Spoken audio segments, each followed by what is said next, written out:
Maulan na naman, no? Butit, napasyalan niyo ako dito. May katsismisan ako. Oo nga, nakakatikim pa naman ako ng sopas pag ganitong maulan. Ay, ako naman, Lele, lugaw. Sarap sanang humigop ng sabaw, no? Tapos nilunis-lunis niya pa tong ulan. Napapansin namin, Kuring, bakit hindi na pumupunta si Viva dito? Oo nga, bakit kaya po eh?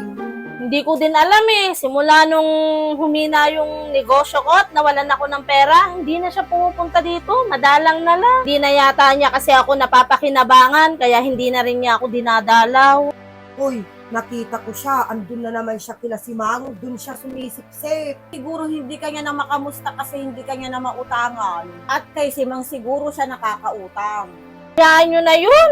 May mga tao talagang ganun na kung saan sila nakakautang at saan sila nakakakuha, dun sila kumakapit. Ganun naman talaga, di ba? Na kapag hindi ka na nila mapakinabangan o hindi ka na nila mautangan, hindi na kaibigan yung turing nila sa'yo.